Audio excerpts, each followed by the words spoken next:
Assalamualaikum warahmatullahi wabarakatuh. Perkenalkan, nama saya Rizka Putri Utami dari kelas 12 IP 1.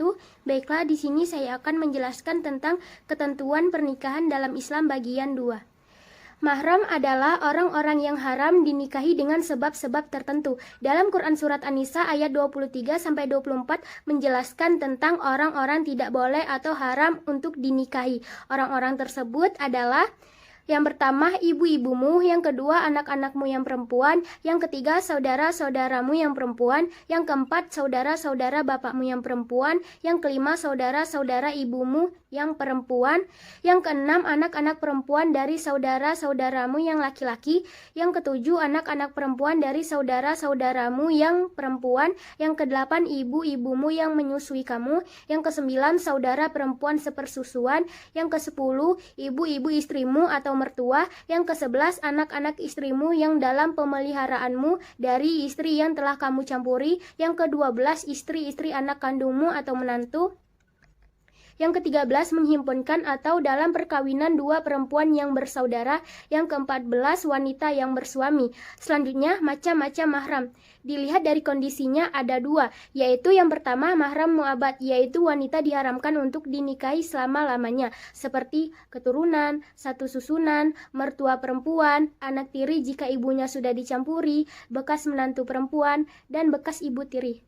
Yang kedua, ghair mu'abad, yaitu mahram sebab menghimpun dua perempuan yang statusnya bersaudara, seperti saudara persusuan kakak dan adiknya. Hal ini boleh dinikahi setelah yang satu statusnya sudah bercerai atau meninggal dunia, yang lain dengan sebab istri orang dan sebab iddah.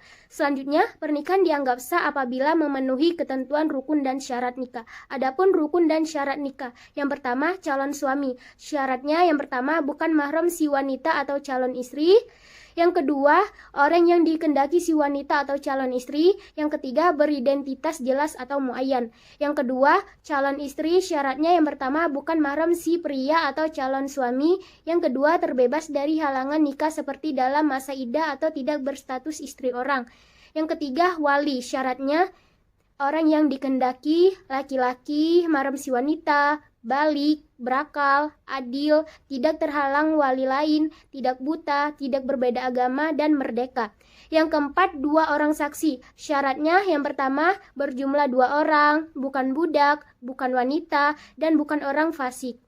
Yang kedua, tidak boleh merangkap sebagai saksi walaupun memenuhi kualifikasi sebagai saksi. Yang ketiga, sunnah dalam keadaan rela dan tidak terpaksa. Yang kelima, ijab qabul atau sikhat. Syaratnya yang pertama, tidak tergantung dengan syarat lain. Yang kedua, tidak terikat dengan waktu tertentu. Yang ketiga, boleh dengan bahasa asing. Yang keempat, dengan menggunakan kata tazwij atau nikah. Tidak boleh dalam bentuk kinayah atau sindiran, karena kinayah membutuhkan niat, sedangkan niat itu sesuatu yang abstrak. Yang kelima, qabul harus dengan ucapan qabiltu nikahaha atau tazwijahah dan boleh didahulukan dari ijab. Selanjutnya, pernikahan yang tidak sah. Yang pertama, pernikahan mut'ah, yaitu pernikahan yang dibatasi untuk jangka waktu tertentu, baik sebentar maupun lama, yang biasa disebut dengan kontrak. Yang kedua, pernikahan syikhar, yaitu pernikahan dengan persyaratan barter tanpa pemberian mahar. Yang ketiga, pernikahan muhalil, yaitu pernikahan seorang wanita yang telah ditalak 3 oleh suaminya, yang karenanya diharamkan untuk rujuk kepadanya. Kemudian wanita itu dinikahi laki-laki lain dengan tujuan untuk menghalalkan dinikahi lagi oleh mantan suaminya. Yang keempat, pernikahan orang yang ihram, yaitu pernikahan orang yang sedang melaksanakan ihram haji atau umroh, serta belum memasuki waktu tahallul. Yang kelima, pernikahan dalam masa iddah, yaitu pernikahan di mana seorang laki-laki menikah dengan seorang perempuan yang sedang dalam masa iddah, baik karena perceraian maupun meninggal dunia. Yang keenam, pernikahan tanpa wali, yaitu pernikahan yang dilakukan seorang laki-laki dengan seorang perempuan tanpa seizin walinya. Yang ketujuh, pernikahan dengan wanita kafir selain wanita-wanita ahli kitab. Yang kedelapan, menikahi mahram. Selanjutnya, pernikahan menurut Undang-Undang Perkawinan Nomor 1 Tahun 1974. Dalam rangka tertib hukum dan administrasi, maka tata cara pelaksanaan pernikahan harus mengikuti prosedur diatur dalam Undang-Undang Nomor 1 Tahun 1974. Sedangkan PPN mempunyai kedudukan yang penting dalam peraturan perundang-undangan di Indonesia, diatur dalam Undang-Undang Nomor 32 Tahun 1954. Baiklah, itu saja hasil presentasi saya. Semoga bermanfaat. Saya akhiri. Wassalamualaikum warahmatullahi wabarakatuh.